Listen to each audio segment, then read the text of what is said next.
The Valkyrie diplomatic station hung in the darkness of space like a giant metal flower, spinning slowly around the massive gas giant called Urno 7. And inside its many corridors walked creatures from dozens of different worlds who had come here to talk and trade and make peace with one another. Commander Rethan stood at the observation deck and watched the swirling storms of the planet below, his scales shimmering in shades of green and gold as the light from distant stars touched his skin. And he thought about the message he had received that morning from the Galactic Council. They were sending a human. He had heard stories about humans, of course, as everyone in the galaxy had heard stories about the strange creatures from the planet called Earth. But he had never actually met one in person, and he was not sure what to expect from this encounter. The file said that humans were soft and slow and fragile, with no natural weapons to speak of, no claws or fangs or venom or armor, just bare skin and blunt teeth and eyes that faced forward like the eyes of a predator, even though they seemed to act more like prey. His second in command, a younger Valkyrie named Kos, walked up beside him and looked out at the stars. "The human shuttle will arrive in 2 hours," Kos said. And there was curiosity in his voice mixed with something that might have been concern. "I know," Rethan replied, and he turned away from the window to face his officer. "I want extra security in the arrival bay, not because I think the human is dangerous, but because I do not want any incidents on the first day." Kos nodded and hurried away to make the arrangements. And Rethan returned to watching the stars and wondering what kind of creature would step off that shuttle too.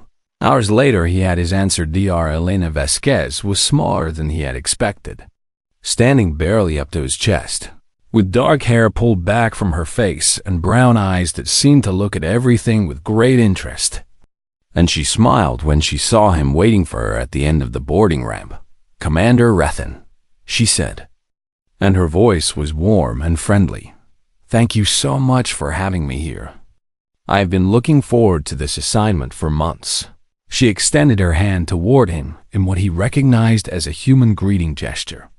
And after a moment of hesitation, he reached out with his own clawed hand and let her shake it gently. "Welcome to the station, Dr. Vasquez," he said, trying to keep his voice neutral and professional. "I hope your journey was comfortable." "Please call me Elena," she replied, still smiling. "And yes, the journey was fine, though I am eager to see my quarters and get settled in." Rethan nodded and gestured for her to follow him. And as they walked through the corridors of the station, he found himself watching her from the corner of his eye, trying to understand what made this creature so different from the other species he had encountered. She looked at everything with wonder in her eyes, pausing to examine a decorative panel on the wall or to watch a group of Deshan traders walking past. And she asked questions constantly about the station and its inhabitants. "How many species live here permanently?" she asked. 47 at last count," Rethan answered, "though many more pass through for trade or diplomatic purposes." "That is amazing," Elena said, and there was genuine excitement in her voice. "I cannot wait to meet them all." They reached the residential section of the station, and Rethan led her down a corridor lined with doors on both sides, each one leading to quarters assigned to different residents. "Your rooms are at the end of this hall," he said. "I should tell you that this section houses mostly families, diplomats who have brought their mates and children with them, so it tends to be quieter than other parts of the station." Elena's eyes lit up at this information. "Families?" she said. "There are children here?" "Yes," Rethan replied, and he felt a small twinge of concern at her reaction.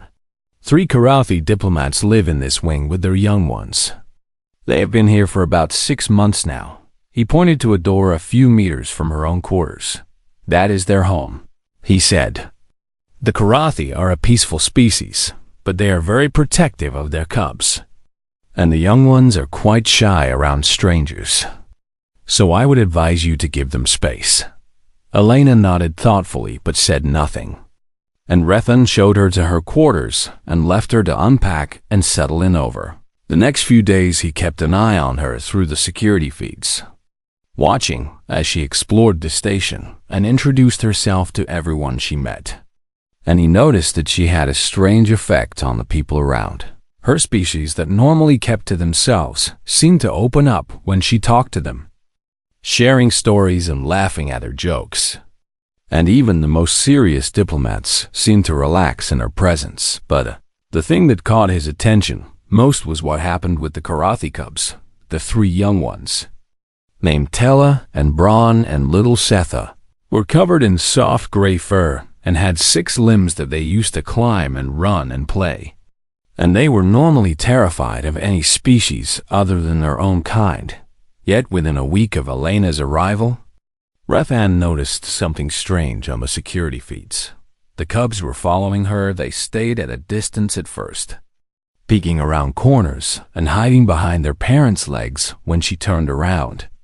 But day by day, they got a little closer, a little braver, until one afternoon he watched Tella, the eldest, reach out and touch Elena's hand with one small paw. Elena did not grab the cub or make any sudden movements. She simply smiled and held very still, letting Tella explore her fingers in her palm until the young one was satisfied. "What is she doing?" Koss asked, looking over his shoulder at the feed. Rethan shook his head slowly. "I do not know," he admitted. "But I think we should keep watching." He had a feeling that this human was going to surprise them all. And as he watched Elena walk down the corridor with 3 Karathi cubs trailing behind her like ducklings following their mother, he realized that his feeling was already coming true. Nobody on the station could explain exactly how it started, though many had their own theories and guesses about what had brought the human woman and the Karathi cubs together in such an unexpected way. Some said it began on the day when little Setha got lost in the lower decks of the station, wandering away from her siblings during a game of chase and finding herself alone in a dark corridor far from home. The security team had been alerted, and guards were searching everywhere. But it was Elena who found the cub first, not by running through the halls calling out or by using tracking devices, but by doing something that puzzled everyone who watched the footage later. She sat down right there in the middle of a corridor on the lower deck. Elena simply sat down on the cold metal floor and began to hum a soft tune, a melody from her homeworld that rose and fell like waves on a gentle sea. For a long time, nothing happened, and the guards watching on the monitors wondered if she had lost her mind. But then a small gray shape appeared at the end of the corridor. Trembling and scared and watching the human with wide, wet eyes, Elena did not move toward the cub. She did not call out or reach for her. She just kept humming and let Setha come to her in her own time and slowly. So slowly, the little one crept forward until she was close enough to touch. And then she climbed into Elena's lap and buried her face in the human's chest and stayed there until her parents came to collect her. Others said the bond started because of the gifts Elena had a habit of making things with her hands. Small soft creatures made from spare fabric and stuffing that she created in her quarters during her off hours. And one morning the Karathi family woke up to find 3 of these toys waiting outside their door. Each one was different, made in colors that matched the fur of each cub, with button eyes and soft bodies perfect for hugging. And the children loved them so much that they carried them everywhere and slept with them every night. But the true beginning, the moment when everything changed, came because of something much simpler. It came because of the tapping Karathi cubs could not sleep without physical touch from a parent. This was something built into their very nature, a need as basic as food or water or air. And without that reassurance, they would lie awake for hours crying and trembling with fear. The 3 diplomats who lived on the station worked long hours, sometimes all of them at once. And there were nights when no adult Karathi was available at the time when the cubs needed to sleep on. Those nights the children would cry until they exhausted themselves, and their parents would return home feeling guilty and helpless, and sad Elena heard the crying through her walls. For several nights she lay in her own bed and listened to the sound of frightened children. And she could not ignore it. She could not pretend it was not happening, because something inside her would not let her turn away from a child in need. So, one evening, she walked to the Karathi quarters and knocked on the door. And when Ambassador Grath opened it with tired eyes and drooping fur, she asked if she could help. "I used to work with children on Earth," she explained, a voice soft and kind. "I spent many years caring for the young ones in a place called a hospital. And I learned that children are children no matter where they come from or what they look like." Grath looked at her for a long moment. This small, soft human, with her strange, flat face and her earnest eyes. And he was too exhausted to say, "No, I do not know if it will work," he admitted. "Our cubs need touch to sleep. They need to feel that someone is there watching over them. Let me try." Elena said that night she sat beside each sleep pod where the cubs lay, and she tapped on the rim 3 times with her fingertips, a gentle rhythm like a heartbeat. And she whispered words in her own language that the children did not understand, but somehow felt in their hearts. "Safe," she said with the first tap. "Warm," she said with the second. "Stars watch over you," she said with the third. And then she moved to the next pod and did it again and again, until all 3 cubs had received their taps, and their words. Tila was the first to close her eyes, and then Braun, and finally little Setha, who always fought sleep the hardest. And within minutes all 3 of them were breathing slow and deep and peaceful rest. They slept through the entire night for the first time since arriving on the station, when Grath returned home and found his children sleeping peacefully, with Elena sitting quietly in a chair nearby, reading from a small device and keeping watch. He did not know what to say. Tears formed in his large golden eyes and rolled down through his gray fur. And he clasped Elena's small hands in his massive paws and thanked her in a voice thick with emotion. "It was nothing," Elena said. But Grath shook his head.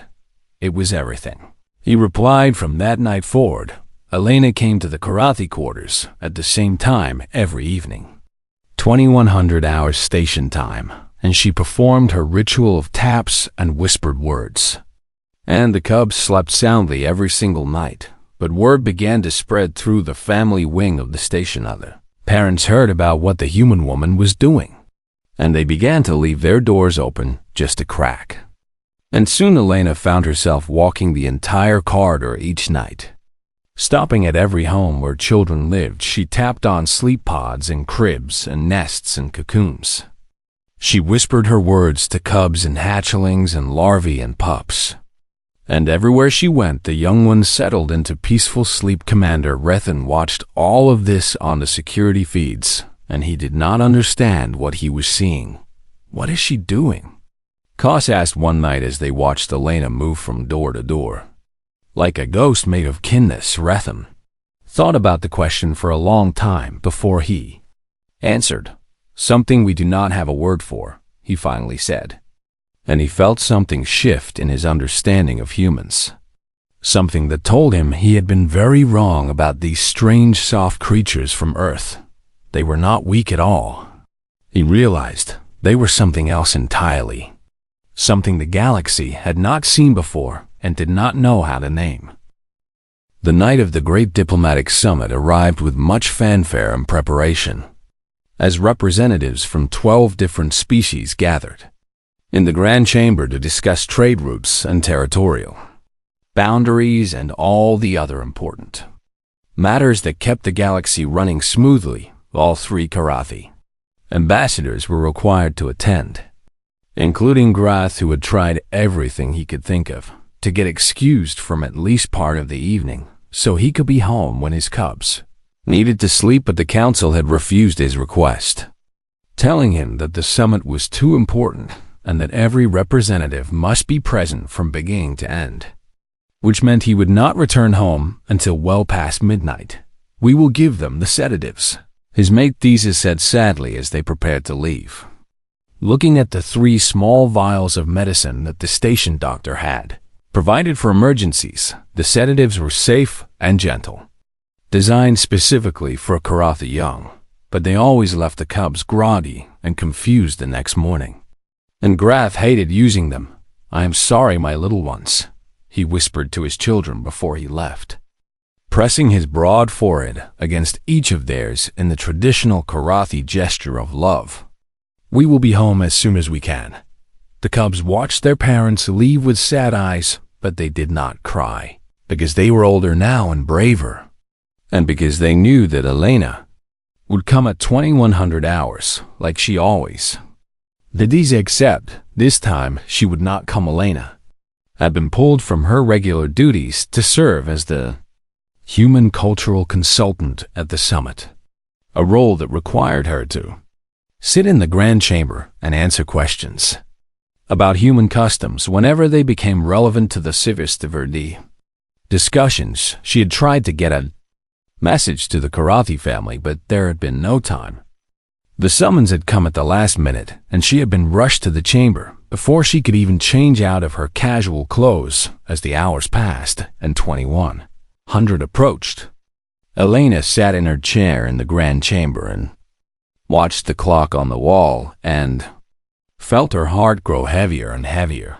She thought about the 3 cubs sitting in their quarters, waiting for her tap on the door, waiting for the gentle rhythm on their sleep pods, waiting for the words that told them they were safe and warm and watched over by the stars, and there was nothing she could do. The Karathi quarters, the cubs waited. Tella sat by the door, listening for footsteps in the corridor, her large ears twitching at every sound, while Braun paced back and forth on all 6 legs, and Setha clutched her fabric toy to her chest with trembling paws. 2100 came and went, then 2115, then 2130.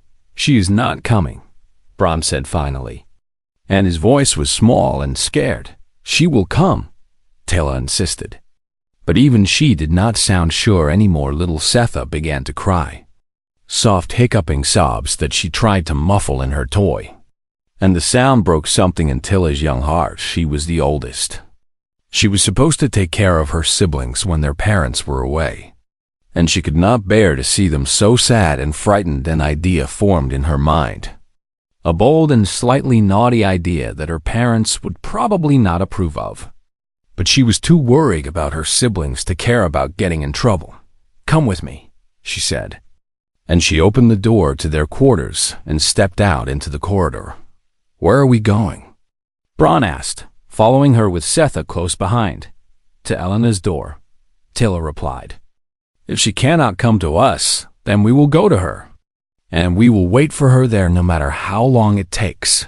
The 3 cubs made their way down the corridor in the dim nighttime lighting, their soft paws making almost no sound on the metal floor, until they reached the door to Elena's quarters. Tilla sat down in front of the door and pressed her small paws against the cool metal, and her siblings sat down on either side of her. Then she began to tap. 3 gentle taps, just like Elena always did. And she whispered the words she had heard so many times. She said, "Warm." She said, "Stars watch over you." She said, and then she did it again and again, tapping out the rhythm that meant love and comfort and protection, giving back to Elena the same gift that Elena had given to Hera at 2147. The station's security system came alive with flashing lights and warning sounds. Commander Rethan was in his office, reviewing reports when the alert appeared on his screen. Bright red letters spelling out words that made his scales stand on. NTRUDR detected Section 7 Gamma Family Residential WING. He was on his feet and running before he even finished reading, grabbing his weapon from his desk and shouting orders into his communicator as he raced through the corridor. Section 7 Gamma was where the families lived, where the children slept, where the most vulnerable residents of the station made their homes. and the thought of an intruder there filled him with cold fury. 6 armed guards met him at the entrance to the corridor, their weapons drawn and their thermal scanners active. And together they moved forward in careful formation. What they found made them stop in their tracks. 3 small karate cubs sat huddled together outside one of the doors, their gray fur fluffed up against the cold, their paws pressed against the metal, as if they were trying to send a message through it to whoever waited on the other side. Tala looked up at the commander with no fear in her eyes, only determination, and she kept tapping on the door as she spoke. "We are waiting for Elena," she said simply. "She always comes to say goodnight to us, but tonight she could not come. So we came to her instead." Setha sniffled and wiped her nose with one paw. "We wanted to give her the taps," the little one said in her tiny voice, "so she knows she is safe and warm too." Commander Rethan stood very still in the corridor, looking down at these 3 small, brave creatures who had snuck out of their quarters and triggered a security alert and frightened a team of armed guards, all because they loved one human woman and could not bear the thought of her going to sleep without knowing someone cared about her. He lowered his weapon slowly and turned to his guards. "Stand down," he said quietly. "There is no threat here." Then he raised his communicator to his mouth and did something he had never done in 40 years of service. He interrupted a diplomatic summit. Elena ran through the corridors of the station faster than she had ever run in her life, her heart pounding so hard she could feel it in her throat, her mind racing with terrible images of what might have happened to the cubs. The message from Commander Rethan had been brief and urgent, telling her only that there was a situation in Section 7 Gamma involving the Korethi children and that she needed to come. Immediately, she had left the summit without a word of explanation, pushing past surprised diplomats and confused guards. And now she was running and trying not to think about all the awful things that could have gone wrong. When she turned the corner into the family corridor, she saw the guards first. 6 tall Velthari warriors standing with their weapons lowered and strange expressions on their scaled faces. And then she saw Commander Rethan, watching her approach with something in his eyes that she could not quite read. "What happened?" she gasped, barely able to speak through her fear. "Are they hurt?" The alert said there was an intruder. "Please tell me they are okay. Please." And then she saw them, 3 small gray shapes huddled together in front of her door, 3 pairs of golden eyes turning toward her with joy and relief. 3 little voices crying out her name as they scrambled to their feet and rushed toward her. Tella reached her first, throwing her furry arms around Elena's legs and holding on so tight that Elena stumbled. And then Braun was there too, and Setha, all of them grabbing onto her and pressing their faces against her and making sounds of pure happiness. Elena dropped to her knees on the cold metal floor and gathered all 3 cubs into her arms, pulling them close against her chest, feeling their small hearts beating fast against her own. "We came to give you the taps," Tila said, her voice muffled against Elena's shoulder, "because you always take care of us. So we wanted to take care of you too. We were worried you would be sad," Braun added, "because nobody was there to tell you goodnight." Little Setha just pressed her wet nose against Elena's neck and made a soft purring sound that Korathi cubs made when they felt completely safe. Elena tried to speak, but no words would come. And instead, she felt tears spilling down her cheeks, hot and fast, dropping onto the soft fur of the children in her arms. Guards watched in silence as this small human woman knelt in the corridor and cried while holding 3 alien children. And they did not know what they were seeing, but they knew it was something important. Commander Rethan stood apart from his men and observed everything with careful attention, storing each detail in his memory so he could think about it later and try to understand. Elena was laughing now, laughing through her tears, pressing her forehead against each cub's forehead in turn the way she had seen Korathi parents do. And the children laughed with her even though they did not fully understand why she was crying. "You wonderful, wonderful little ones," she whispered, her voice thick with emotion. "You are the bravest and kindest children I have ever known. Are you mad at us?" Tilla asked in a small voice. "We are not supposed to leave our quarters at night. Father will be upset when he finds out." Elena shook her head firmly. "I'm not mad," she said. "I could never be mad at you for doing something so sweet. And I will talk to your father. I promise everything will be okay." She stood up slowly, still holding Sepha in her arms while Tella and Braun clung to her hands. And she looked at Commander Rethon with gratitude shining in her wet eyes. "Thank you for calling me," she said softly. The commander nodded once. A stiff formal gesture that did not match the confusion of feelings moving beneath his scales. "The children triggered the security alert when they left their quarters," he explained. "The sensors registered movement in the corridor and classified it as a potential threat." He paused and looked at the three cubs, at their small faces and their trusting eyes. "They were sitting at your door when we arrived," he continued, tapping on the metal and whispering the words you say to them every night. "They wanted you to know that you were safe and warm and watched over by the stars." Elena's breath caught in her throat and fresh tears rolled down her cheeks. "Come on, little ones," she said gently. "Let us get you to bed." She took the cubs back to her own quarters instead of theirs, spreading blankets on her floor and arranging pillows to make a cozy nest. And all four of them piled in together like a family that had always been. Elena tapped on each small forehead 3 times, the way she tapped on their sleep pods every night. And she whispered the words that had become as natural to her as breathing. "Safe," she said. "Warm," she said. "Stars watch over you," she said.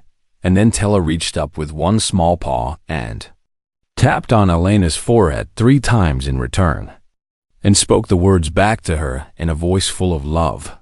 "Safe," the cub said. "Warm," the cub said. "Stars watch over you," the cub said. They fell asleep like that, tangled together in a pile of warmth and trust. And Elena stayed awake for a long time, just listening to them breathe in. His office commander Rethan sat at his desk and stared at the blank report form on his screen, trying to find the right words to describe what he had witnessed. Finally, he began to type a native of alert. "False alarm CAUC.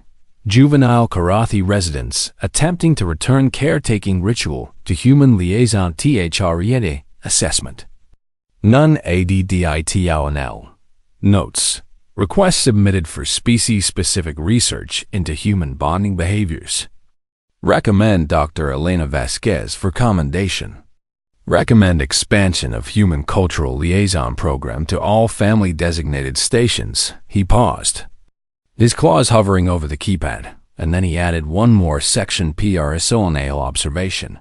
"The humans have no claws, no armor, no venom, and no natural weapons of any kind. What they have instead is something our databases cannot measure and our scientists cannot explain. They make others feel safe, even the young of species they have never met before. Even in the cold darkness between the stars. I do not understand this ability. I do not need to understand it. I am simply grateful that it exists." The story spread faster than anyone expected, traveling from station to station and world to world through official channels and unofficial whispers until it seemed like everyone in the galaxy had heard about the night when 3 Karathi cubs triggered a security alert because they wanted to say goodnight to a human. They called it the Goodnight tap incident. And it became something more than just a story about children and a kind woman on a distant station. It became a symbol, something about the tale touched hearts across every species, reaching past the barriers of language and culture and biology to speak to something deep and universal that all living creatures share. Parents told the story to their children at bedtime, Teachers used it in their lessons about friendship and compassion, and diplomats brought it up in meetings when they wanted to remind their colleagues that the galaxy was about more than just trade routes and territorial claims. The human government received hundreds of requests from stations and colonies asking for their own cultural liaisons, their own Elenas to walk the corridors at night and remind the children that they were loved Earths. Schools that train people to work with children found themselves flooded with applications from all over the galaxy. Beings of every shape and size who wanted to learn how humans did what they did, and at the center of it all, Elena continued her quiet work, walking the family corridor every night and tapping on doors and whispering her words, never quite understanding why something so simple had caused such a great reaction. "I am just doing what anyone would do," she said when reporters from 3 different star systems came to interview her. Children need to feel safe. That is true everywhere, not just on Earth.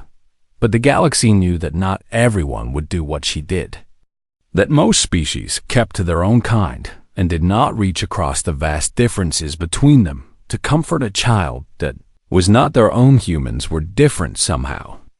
And the galaxy was only beginning to understand how 6 months after the incident, Ambassador Grath stood before the Galactic Council in the Great Hall on the homeworld of the Volturi, looking out at representatives from over 100 different species who had gathered to hear what he had to say. His 3 cubs sat in the visitor gallery with Elena beside them, and he could see them waving their small paws at him and bouncing with excitement at seeing their father speak to such an important group. He took a deep breath and began. "We came to the diplomatic station, believing that humans were fragile," he said, his deep voice filling the chamber like music. "We had read the files and studied the reports, and we thought we understood what these creatures were. Soft, breakable beings from a heavy gravity world, too weak for the void between the stars." He paused and looked directly at the human delegation, at the men and women who sat there watching him with curious eyes. "We were wrong," he continued. "We were so completely and absolutely wrong that I am almost embarrassed to admit it." He pressed a button on his console, and an image appeared on the great screen behind him. A picture taken from his security feeds on the night of the incident, showing Elena asleep in a chair with 3 Karathi cubs piled around her like a blanket made of love. "Humans are not fragile," Grath said. "They are gentle, and there is a difference. A difference that means everything." He let the words hang in the air for a moment before continuing. "Fragility is weakness, the inability to withstand the hard things in life. But gentleness is strength made soft on purpose. It is power that chooses to be kind. It is the decision to use your hands for helping instead of hurting." In the gallery, Teller reached over and took Elena's hand, squeezing it tightly, and Elena squeezed back with tears forming in her eyes. "Humans do not protect their children by teaching them to fear the universe," Grath said. "They protect them by teaching them that they are loved, by showing them that wherever they go and whatever happens, someone will come, someone will care, someone will be there to say that everything will be okay." He looked at his cubs and smiled.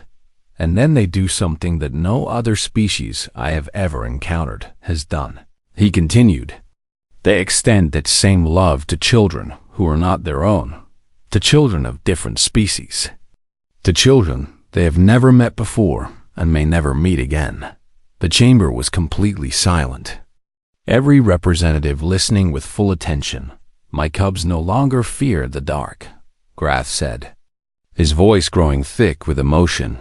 "They no longer cry when the lights go out or tremble when they hear strange sounds in the night. They sleep peacefully every evening, knowing that they are safe and warm and watched over by the stars." He had to stop and compose himself before he could continue. "One human woman gave them that gift," he said finally. "One small soft creature with no claws and no armor and no weapons of any kind. She walked into their lives and changed everything with nothing but kindness and patience and love. He looked at the human delegation one more time. "This is what humanity brings to the galaxy," he declared. "Not warships or weapons or threats of conquest. You bring Goodnight taps, you bring soft toys made from spare fabric. You bring songs and stories in the simple promise that someone will always come when a child cries out in the dark." He bowed his head respectfully toward the humans. "And we are better for it," he said. "The whole galaxy is better for it. Every species that has the privilege of knowing your people will be changed by the experience in ways we cannot even imagine yet." In the gallery, Elena was crying openly now, and she was not the only one. All around the great chamber, beings were wiping their eyes and making sounds of emotion in their own particular ways after. The session ended, the cubs ran to their father and climbed all over him. And Elena followed behind them with a smile on her tear-streaked face. "That was beautiful," she said to Grath. "But you made it sound like I did something special, when really I just did what felt right." Grath looked at her with warmth and wisdom in his golden eyes. "That is exactly what makes it special," he replied. "For you, it feels like nothing, like the most natural thing in the world. But for the rest of us, it is a miracle we are still learning to understand." He placed one massive paw gently on her shoulder. "Keep doing what feels right," he said. "Keep tapping on doors and whispering your words and making children feel safe. The galaxy needs more of whatever you are." And Elena smiled and promised that she would. And that night she walked the corridor of the station and tapped on every door and whispered her words to every child safe. She said warm. She said stars watch over you. She said, and somewhere out in the vast darkness between the stars, the galaxy listened and began to believe that maybe, just maybe, everything really would be okay.